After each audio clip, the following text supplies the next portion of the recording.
नमस्कार दोस्तों, स्वागत है आप सबका जैन इन्वेस्टर यूट्यूब चैनल में।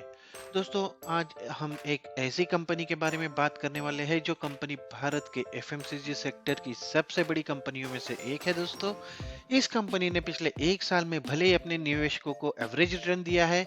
जहां एक साल पहले इस शेयर की कीमत 1040 रुपए के आसपास ट्रेड कर रही थी, वही बहुत नीचे गिरने के बाद ये थोड़ी संभली है और अब ये 1450 के आसपास पहुंच चुकी है। दोस्तों, इस तरह अगर कैलकुलेट करें तो एक साल में सिर्फ और सिर्फ 40% के आसपास कंपनी ने रिटर्न दिया है।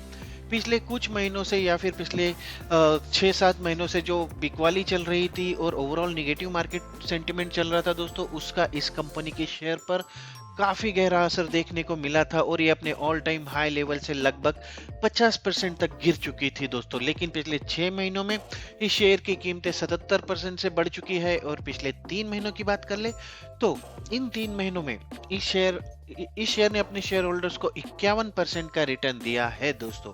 वही कोरोना के बाद की बात कर ले तो कंटिन्यूअस अच्छा प्रदर्शन करते हुए इस शेयर ने 1074% की बढ़ोतरी दिखाई है। और ये शेयर जहां कोरोना काल में 120-125 रुपए के आसपास ट्रेड कर रहा था, वो अब लगभग 1450 के लेवल पर जा चुका है दोस्तों। तो आइए नजर डाल लेते हैं पतंजलि फूड्स, जिसे हम पहले रुचि सोया इंडस्ट्रीज के नाम से जानते थे। इस शेयर के बारे में आज हम बात करने वाले हैं दोस्तों। पिछले एक महीने में इस शेयर में इन्वेस्टर्स का इंटरेस्ट काफी जगा हुआ है और इन्वेस्टर्स ने इस शेयर ने लगभग 26% का रिटर्न दिया है अपने इन्वेस्टर्स को, अपने शेयर होल्डर्स को दोस्तों। यही नहीं, पिछले सिर्फ और सिर्फ एक हफ्ते में जहां मार्केट 18,000 की लेवल छूकर अब लगभग 17,200 के आसपास ट्रेड कर रहा है, काफी नीचे जा चुका है। लेकिन फिर भी पिछले एक हफ्ते में इस शेयर की जो कीमतें हैं वो लगभग 9% से ऊपर जा चुकी है। आज हम देखेंगे कंपनी के बिजनेस के बारे में, कंपनी के फाइनेंशियल्स के बारे में, उसके पास्ट परफॉर्मेंस के बारे में, इसके साथ साथ उसके डिफरेंट प्रोडक्ट पोर्टफोलियो पर नजर डालेंगे, कंपनी के स्ट्रॉन्ग पॉइंट्स, वीक पॉइंट्स पर नजर डालेंगे, फ्यूचर प्लान्स की बात कर लेंगे और जानेंगे कि कंपनी के शेयर की टारगेट प्राइस जो है वो कहां पर सेट हो रही है दोस्तों। तो सबसे पहले चलिए शुरू करते हैं कंपनी के बिजनेस ओवरव्यू से। अगर देखें, पतंजलि फूड्स लिमिटेड या फिर रुचि सोया इंडस्ट्रीज लिमिटेड मुख्य रूप से ऑयल सीड्स के प्रोसेसिंग और एडिबल यूज के लिए जो तेल रिफाइनिंग की जाती है उसके व्यवसाय में लगी हुई है दोस्तों। रुचि को एनसीएलटी में भर्ती किए जाने के बाद एनसीएलटी की मुंबई पीठ ने पतंजलि आयुर्वेद प्राइवेट लिमिटेड के संघ द्वारा जो रिजोल्यूशन प्लान प्रस्तुत किया गया था उसको मंजूरी दे दी। इसके परिणाम स्वरूप इसके प्रमोटर्स और निदेशक मंडल का पूर्ण बदला हुआ और अब रुचि पतंजलि समूह का हिस्सा बन गई है, पतंजलि ग्रुप का हिस्सा बन गई है दोस्तों। पतंजलि समूह की विभिन्न संस्थाओं सदस्यों की ये उसके अंडर ये आ चुकी है। पतंजलि ग्रुप ने रुचि सोया को लगभग 4,350 करोड़ रुपए के मूल्य पे अधिग्रहण किया है दोस्तों।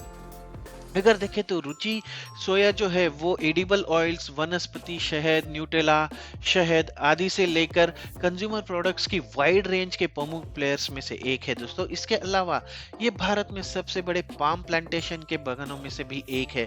खाद्य तेलों में प्रतिवर्ष भारी डिमांड सप्लाई गैप देखा जाता है, लगभग 15 मिलियन टन का डिमांड सप्लाई गैप होता है हर साल, जो हम मलेशिया, इंडोनेशिया जैसी कंट्रीज से तेल का इंपोर्ट करते हैं और उसको पूरा किया जाता है। इसके वजह से तेल की जो कीमतें हैं वो काफी बढ़ जाती है दोस्तों। रुचि सोया ने इसी बात को टारगेट किया है। अगर देखें तो रुचि सोया ने खाद्य तेलों के आयात को कम करने के लिए पाम तेल के आयात पर प्रतिबंध और न्यूनतम समर्थन मूल्य में वृद्धि के अलग अलग सरकारी समर्थित उपायों के माध्यम से भारत को खाद्य तेलों में आत्मनिर्भर बनाने के लिए एक चुनौती स्वीकार की है। रुचि ने भारतीय किसानों के साथ पाम के फलों की कृषि उपज बढ़ाने और इसके साथ इसकी क्रशिंग और रिफाइनिंग इकाइयों द्वारा किसान के पाम के फलों की पाम प्लांटेशन की सोर्सिंग के माध्यम से उनके साथ काम करके मजबूत वैल्यू चेन का सफलतापूर्वक निर्माण किया है दोस्तों।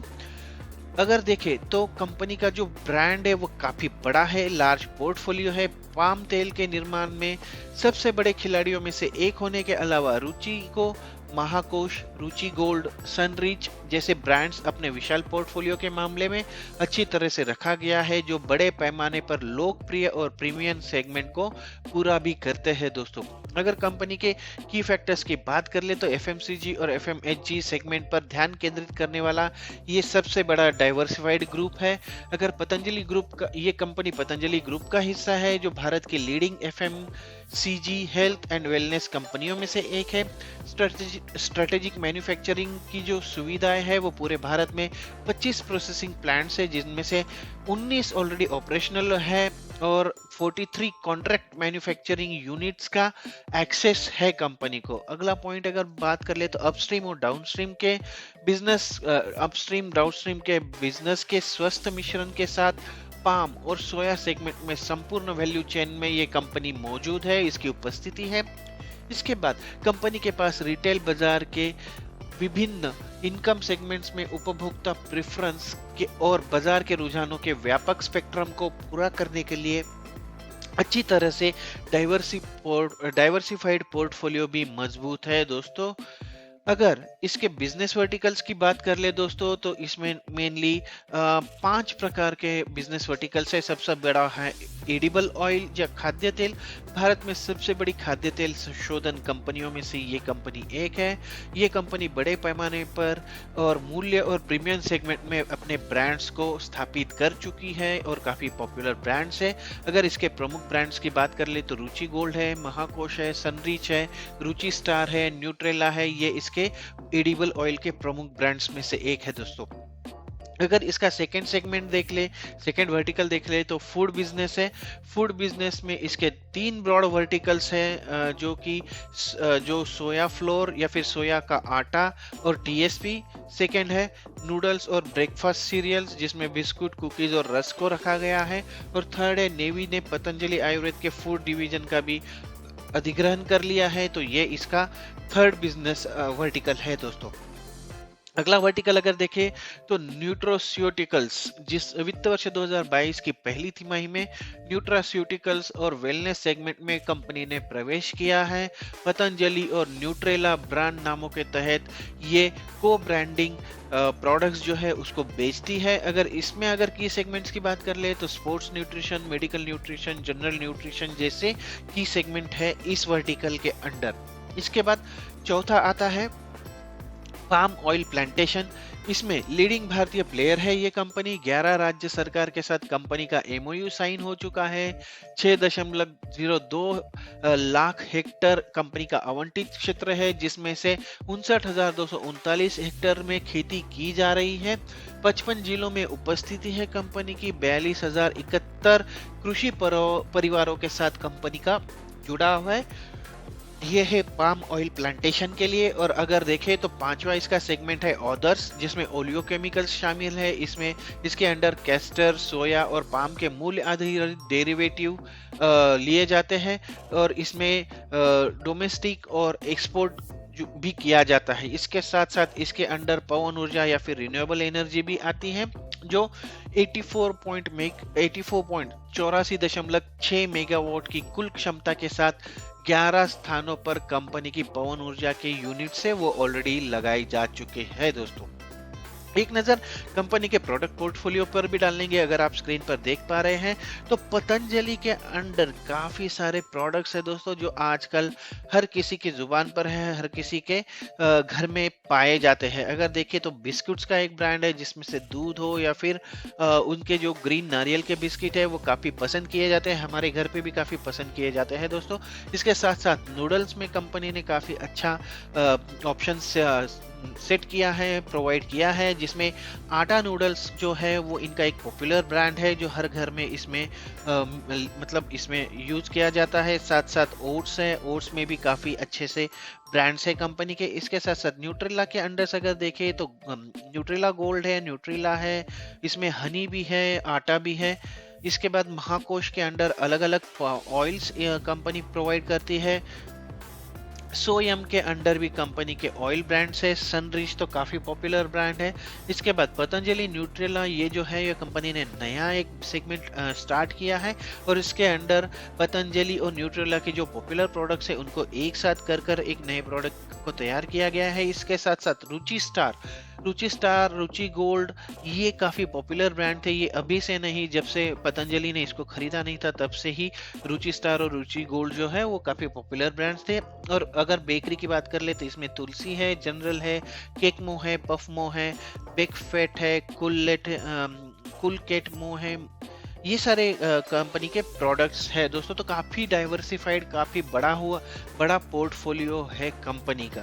अगर कंपनी के डिस्ट्रीब्यूशन नेटवर्क पर एक नजर डाल ले तो अगर देखे तो इसकी काफी सारी ई कॉमर्स प्रेजेंस भी काफी अच्छा है, क्योंकि ये मॉडर्न ट्रेड के लिए सपोर्ट करता है। तो बिग बास्केट है, वॉलमार्ट है, इसके साथ साथ मोर है, मेट्रो है, स्पेंसर्स है, और उसके साथ साथ देखे अगर तो सिर्फ मोर और मेट्रो और बिग बास्केट का लगभग 1403, काफी 4763 डिस्ट्रीब्यूटर्स है कंपनी के, अगर डिस्ट्रीब्यूशन नेटवर्क की बात कर ले। इसके साथ साथ अगर पतंजलि डिस्ट्रीब्यूशन नेटवर्क की बात कर ले, ये तो सिर्फ रुचि का था। पतंजलि के अलग से 2839 डिस्ट्रीब्यूटर्स है, जिसमें 104 सुपर डिस्ट्रीब्यूटर भी है कंपनी के, और 5,24,343 कस्टमर टच पॉइंट्स भी है यहाँ पर। 78,519 फार्मेसीज है। अगर देखें तो वाइड डिस्ट्रीब्यूशन नेटवर्क के अंडर कंपनी 31 कंट्रीज को कंपनी एक्सपोर्ट भी करती है, जहां 4,57,788 रिटेल आउटलेट्स है और 100 से ज्यादा सेल डेपो भी है कंपनी के। इसके साथ साथ अगर देखें दोस्तों तो 1092 चिकित्सालय है इंडिया में, और 3,260 आरोग्य केंद्र भी चलाती है कंपनी। 305 कंपनी के मेगा स्टोर्स भी है। तो काफी फैला हुआ नेटवर्क है, सिर्फ इंडिया में नहीं, जैसा कि मैंने बताया कि 31 कंट्री में कंपनी का प्रेजेंस है। तो काफी वाइड प्रेजेंस है, वाइड उसके प्रोडक्ट पोर्टफोलियो है। अब एक नजर डाल लेंगे कंपनी के रिवेन्यू जनरेटर्स पर। अगर देखें तो ये कंपनी के 2 की रिवेन्यू जनरेटर है। यहाँ पर अगर देखें तो रुचि गोल्ड सबसे बड़ा रिवेन्यू जनरेटर है। ये ब्रांड, इसके तहत 8,520 करोड़ रुपए का रिवेन्यू जनरेट किया था कंपनी ने पिछले साल। महाकोष के अंडर 4,141, सनरिच के अंदर 935 करोड़ रुपए, रुचि स्टार 570, तुलसी के अंडर 570, सोयम के अंडर कंपनी ने 215 करोड़ रुपए का बिजनेस किया था, और सनलाइट के अंदर 30 करोड़ रुपए का बिजनेस किया था। ये तो था कंज्यूमर ब्रांड सेल। उसके बाद बिस्कुट्स और ब्रेकफास्ट की बात कर ले तो 898 करोड़ रुपए का इस सेगमेंट से कंपनी को रेवेन्यू आया था। उसके बाद न्यूट्रेला ब्रांड के अंडर कंपनी को 768 करोड़ रुपए का रेवेन्यू मिला था, और बाकी रॉयल्टी अरेंजमेंट के अंडर जो कंपनी सेल करती है उन ब्रांड्स के अंडर उन ब्रांड्स के साथ कंपनी को 741 करोड़ रुपए का रेवेन्यू जनरेट हुआ था। तो अगर देखें तो पिछले एक साल में ये इन ब्रांड्स के तहत 17,379 करोड़ रुपए का एक स्ट्रॉन्ग रिवेन्यू जनरेट किया था कंपनी ने। इसके बाद अगर सेकेंड पॉइंट की बात कर ले तो यहाँ पर इंस्टीट्यूशनल सेल्स की बात कर सकते हैं, जिसे पिछले साल में 1274.84 करोड़ रुपए का रेवेन्यू जनरेट हुआ था।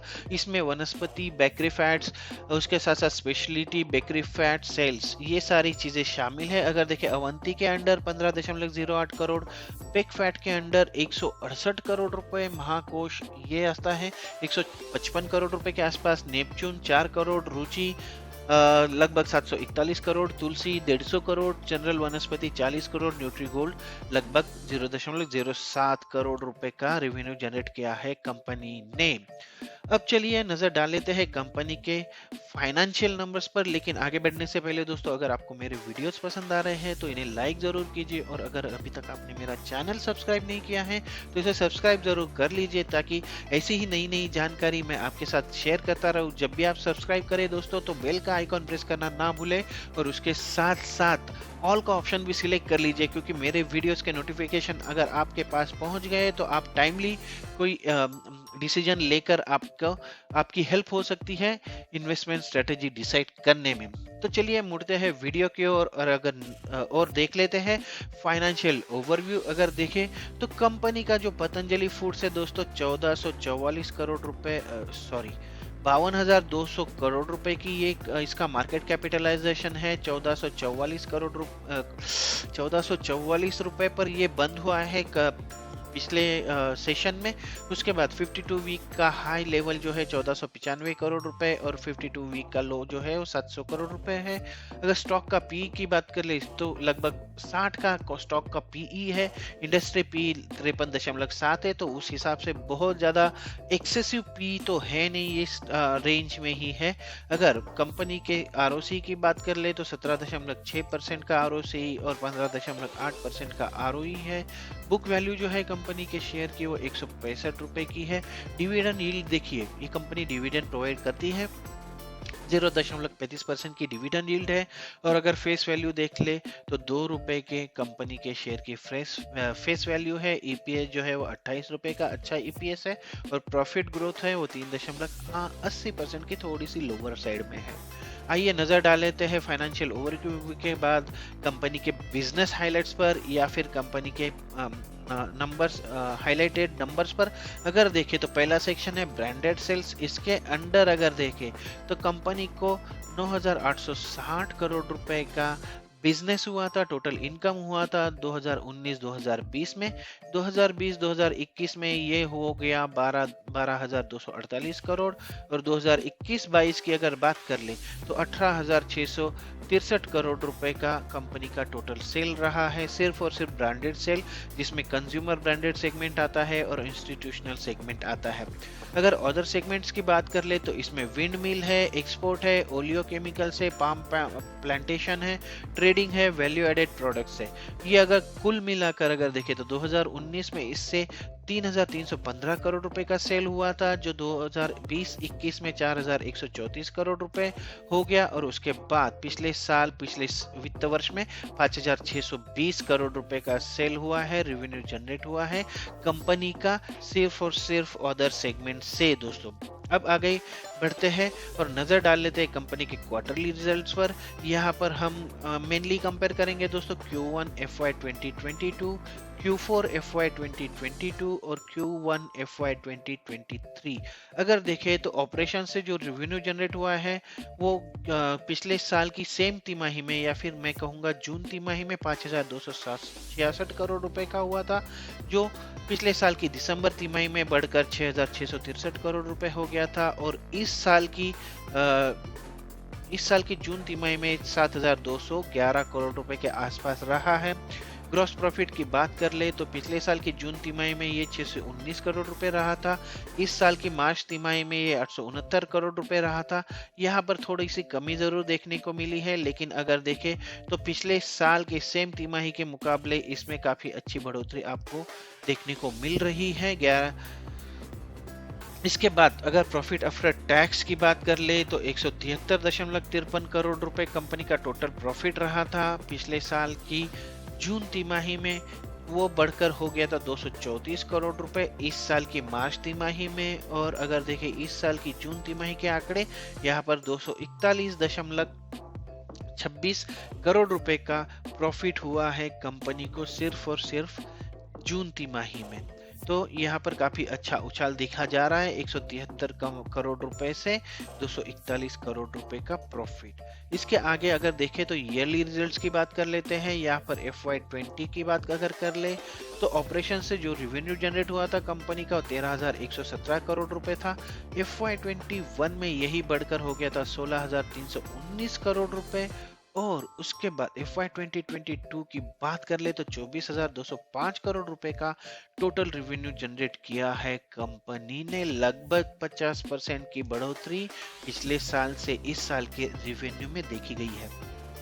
अगर यहाँ पे देखें इबिडा की बात कर ले तो FY 20 में 458 करोड़ रुपए का इबिडा रहा था, 1,018 करोड़ का इबिडा रहा था पिछले साल FY 21 में। और इस साल में जो वित्त वर्ष खत्म हुआ है वहां पर 1,565 करोड़ रुपए का कंपनी का इबिडा रहा है। यहाँ पर भी लगभग 50% की बढ़ोतरी देखी गई है कंपनी के इबिडा में। अगर प्रॉफिट आफ्टर टैक्स की परसेंटेज की बात कर ले तो 1.71% PAT था, जो 4.20% हो गया था पिछले साल। और इस साल इसमें थोड़ी सी कमी जरूर आई है, 3.32% का पैट रहा है। अगर EBITDA परसेंट की बात कर ले तो 6.81% रहा था Q1 FY 2022 में, और Q4 FY 2022 में 6.27 करोड़, और पिछले तिमाही में ये रहा है 7.47 करोड़ रुपए। काफी अच्छे नंबर्स यहाँ पर देखे जा रहे हैं दोस्तों। अगर देखें, जैसा कि मैंने पहले भी बताया कि पैड जो है वो क्वार्टरली बेसिस पर काफी अच्छी तरीके से बढ़ा हुआ है, यहाँ पर 173 करोड़ रुपए से 241 करोड़ रुपए।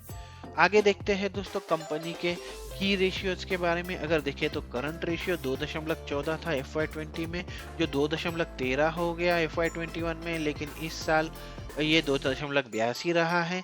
अगर DSCR की बात कर ले तो 4.30, उसके बाद 2.52 और 2.49 रहा है।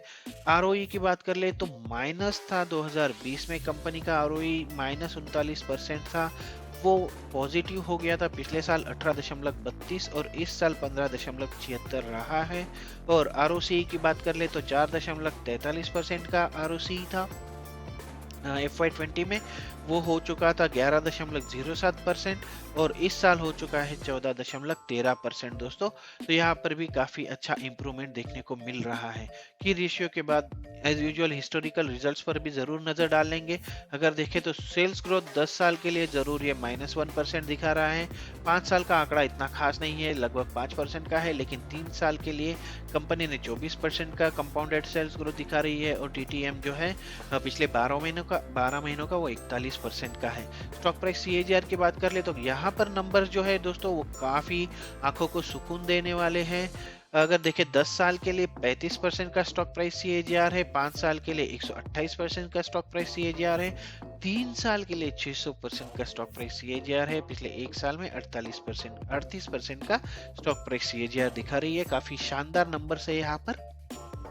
कंपाउंडेड प्रॉफिट ग्रोथ की बात कर लेते हैं दोस्तों, तो 10 साल के लिए 21%, 5 साल के लिए 21%, 3 साल के लिए फिर से 118% का कंपाउंडेड प्रॉफिट ग्रोथ है, लेकिन पिछले 12 महीनों में इसमें काफी कमी आई है और सिर्फ 4% का रहा है। अगर ROE की बात कर ले तो पिछले एक साल में कंपनी ने 16% का ROE बताया है, 16% का ROE दिया है। अब नजर डालेंगे कंपनी के शेयर होल्डिंग पैटर्न्स पर। अगर यहाँ पर आप क्लियरली देख पा रहे हैं दोस्तों, तो प्रमोटर्स की जो होल्डिंग है वो 80.82% है, जो इसे काफी अच्छा पॉजिटिव संकेत देती है। इसके बाद म्यूचुअल फंड्स की जो होल्डिंग है वो 1.04%, AIF की 0.41%, इंश्योरेंस कंपनी की 0.43%, फॉरेन इन्वेस्टर्स इसमें इंटरेस्टेड जरूर है 2.35%, और नॉन इंस्टीट्यूशनल जो है वो 14.55% का हिस्सा रखते हैं इस शेयर में। इसके बाद आइए जल्दी से नजर डाल लेते हैं उन की फैक्टर्स पर जिनके वजह से कंपनी के शेयर की आगे की प्राइस डिसाइड होती है या फिर उसका फ्यूचर डिसाइड होता है दोस्तों। अगर सबसे पहले पॉजिटिव की बात कर ले तो ये जो तिमाही है फेस्टिव सीजन है, जरूर इसमें कंपनी को अच्छे बिजनेस होने की उम्मीद है। कंपनी का बिजनेस अच्छा, कंपनी को अच्छा रेवेन्यू आने की उम्मीद है। कंपनी के पिछले 5 वर्षों की जो प्रॉफिट ग्रोथ है उसमें 21.2% का CAGR दिखा है, जो हमारे हिसाब से काफी अच्छा पॉइंट है, काफी स्ट्रॉन्ग पॉइंट है। ये जो स्टॉक है, इस कंपनी ने अपने प्रीमियम ब्रांड न्यूट्रेला के तहत दोस्तों अलग अलग उत्पादों को, प्रोडक्ट्स को लॉन्च किया है, जैसे न्यूट्रेला हनी है, न्यूट्रेला आटा है, न्यूट्रेला गोल्ड, जो कंज्यूमर्स की पसंद पर खरे उतर रहे हैं। तो इससे कंपनी के रेवेन्यू में काफी इजाफा होने की उम्मीद है। इसके साथ साथ रुचि जैविक या अकार्बनिक विकास के माध्यम से अन्य फूड सेक्टर्स में विस्तार करने के लिए तैयार है, उसकी योजना बना रही है। इसके अलावा रुचि सोया अलग अलग ई-कॉमर्स प्लेटफॉर्म के साथ गठजोड़ करके अपनी ऑनलाइन उपस्थिति जो है उसको बढ़ाने की कोशिश कर रही है, उस पर फोकस कर रही है दोस्तों। तो ये सारे पॉजिटिव पॉइंट्स हमने देखे। इसके साथ साथ अगर देखें तो एक नेगेटिव पॉइंट्स जो उभर कर सामने आ रहा है वो है कि स्टॉक अपनी बुक वैल्यू के लगभग 9 गुना पर कारोबार कर रहा है, 8.76 गुना पर ये कारोबार कर रहा है। तो थोड़ा सा महंगा है ये शेयर, ऐसा प्रतीत होता है दोस्तों। इसके बाद अगर देखें दोस्तों तो कंपनी के जो है फ्यूचर प्लान की बात कर लेते हैं। इसमें सबसे पहले ट्रांसफॉर्मेशन जर्नी और फ्यूचर आउटलुक की बात करेंगे। अगर देखें तो आगे जाकर कंपनी क्या प्लान कर रही है, तो FMCG और FM एचजी के उत्पादों के मजबूत वितरण के नेतृत्व में ये कंपनी निर्यात करने वाली है, एक्सपोर्ट पोर्टफोलियो बनाने जा रही है। इसके साथ साथ कंपनी हाई मार्जिन और हाई ग्रोथ सेगमेंट के साथ नए प्रोडक्ट्स लॉन्च करने वाली है। डिजिटल चैनल जैसे कि ई कॉमर्स चैनल्स है, उन पर कंपनी ध्यान देने वाली है, उन पर कंपनी का फोकस रहने वाला है। इसके बाद एक स्ट्रॉन्ग रिस्क मैनेजमेंट और कॉरपोरेट गवर्नेंस फ्रेमवर्क कंपनी खड़ा करने वाली है, और इसके साथ साथ अगर देखें तो मजबूत प्रक्रिया संचालित और मजबूत लीडरशिप, एक strong leadership company already provide कर रही है। तो इससे कंपनी का आगे का जो मतलब आगे का फ्यूचर है वो काफी अच्छा नजर आ रहा है। इसमें और पॉइंट्स है दोस्तों जिनको हम जरूर देखेंगे अभी। तो अगर देखें तो फ्यूचर प्लान्स के अंडर स्ट्रेटजी एंड आउटलुक या फिर न्यू इनिशिएटिव्स कंपनी क्या क्या ले रही है उस पर भी हम बात करेंगे। अगर सबसे पहले देखें तो एक्सपांडिंग एक्सपोर्ट मार्केट्स के अंडर कंपनी क्या प्लान कर रही है उसके बारे में बात कर लेंगे। कंपनी बिस्कुट, न्यूट्रिला सोया प्रोडक्ट्स, न्यूट्रास्यूटिकल्स आदि के लिए नए निर्यात बाजारों या फिर मार्केट्स की खोज करना जारी रखे हुए है, जिसके लिए एक टीम पहले से कार्यरत है।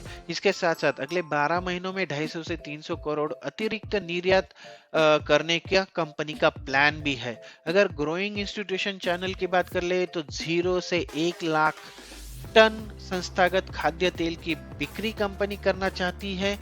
ऑन बोर्डेड प्रमुख बेकरी, पेंट उद्योग के ग्राहक, राज्य सरकारें, सेना आदि कंपनी के रडार पर है, इनको कंपनी सप्लाई करने वाली है दोस्तों, और ऑलरेडी ये नए इंस्टीट्यूशन चैनल कंपनी को मिले हैं।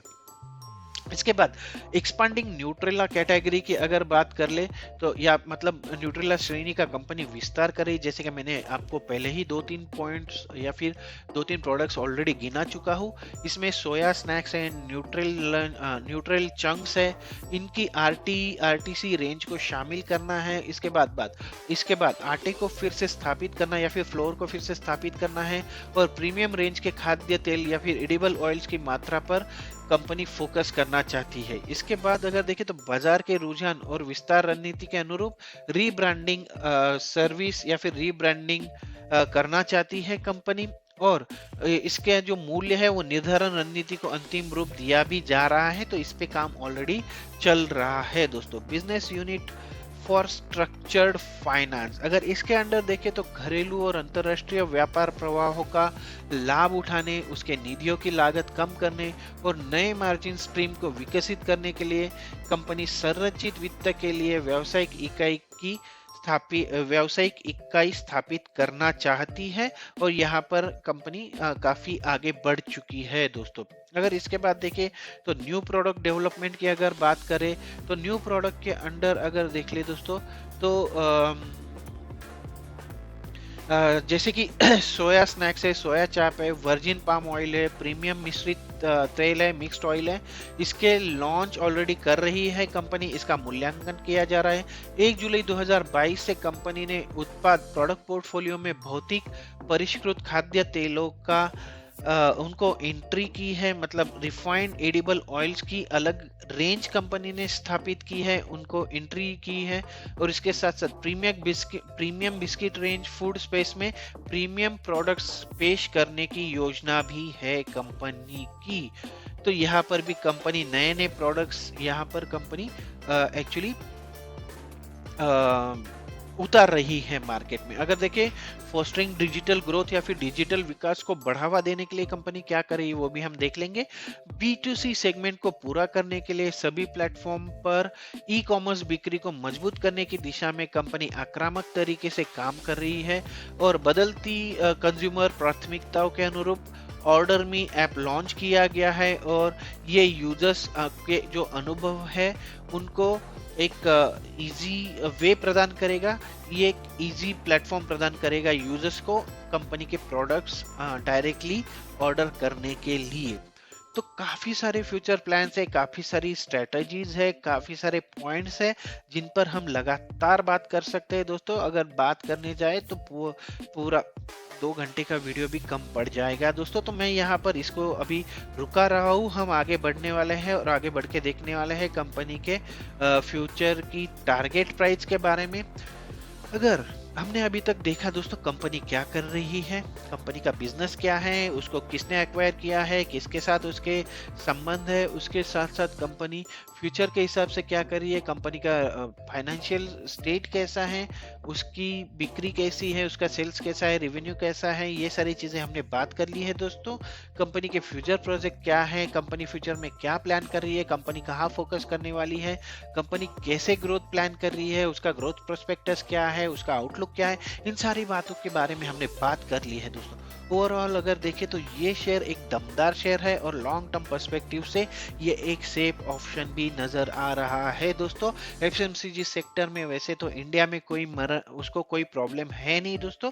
अगर देखें तो कोरोना टाइम में भी कंपनी या फिर जो एफएमसीजी कंपनियां थी उनको इतना ज्यादा नुकसान नहीं झेलना पड़ा था, क्योंकि ये इसेंशियल की श्रेणी में आती है और इनका बिजनेस कभी बंद नहीं होगा, इनको कभी नुकसान नहीं हो सकता है दोस्तों। उसके साथ साथ कंपनी एक और चीज पर काफी अग्रेसर है और यह है मेक इन इंडिया या फिर स्वदेशी का जो एजेंडा है कंपनी का। पतंजलि का अगर ले ले तो स्वदेशी का एजेंडे की वजह से कंपनी जो है वो दिन दूनी रात चौगनी मतलब प्रोग्रेस कर रही है। और जैसा कि रुचि सोया भी अब पतंजलि ग्रुप का हिस्सा है तो इस पर भी कंपनी का काफी फोकस है। और मेक इन इंडिया या फिर स्वदेशी या फिर आत्मनिर्भर भारत, ये सारी चीजें जो है जो गवर्नमेंट की पॉलिसीज है उसका कंपनी को काफी ज्यादा लाभ होता हुआ दिख रहा है दोस्तों। और काफी इस पर फोकस ज्यादा है कंपनी का। और मैं तो बोलूं कि पतंजलि का जो बिजनेस खड़ा हुआ है दोस्तों वो स्वदेशी के नाम पर ही खड़ा हुआ है, तो ये अतिशयोक्ति नहीं होगी दोस्तों। तो अगर आप लॉन्ग टर्म के हिसाब से इसमें इन्वेस्ट करना चाहते हैं तो आप कर सकते हैं दोस्तों, इसमें कोई प्रॉब्लम नहीं है। एक अच्छा ऑप्शन, भरोसेमंद ऑप्शन साबित हो सकती है ये कंपनी। अगर सारे फैक्टर्स को कंसीडर कर लिया जाए तो अगले एक साल में, जैसा कि मैंने पहले ही बताया दोस्तों, ये कंपनी एक सेफ का ऑप्शन है। तो इसमें बहुत ज्यादा उछाल आने की एक्सपेक्टेशन नहीं है। ऐसा नहीं कि ये 100% अप जाएगी, 200% अप जाएगी, ऐसा नहीं होने वाला, क्योंकि कंपनी जो है वो अपने ऑलरेडी एक लेवल पर आ चुकी है जहां पर अभी कंसोलिडेशन फेज चल रहा है। अगर ये सारे फैक्टर्स को कंसीडर करें तो अगले एक साल में कंपनी जो है वो 30 से 40% का कम से कम 40% तो कंपनी अब जाएगी ही दोस्तों, ऐसा हमारा मानना है। और ये कंपनी की जो शेयर की टारगेट, कंपनी की जो शेयर की प्राइस है वो कम से कम 1800 से 2000 के ऊपर तक पहुंच सकती है, ऐसा हमारा अनुमान है।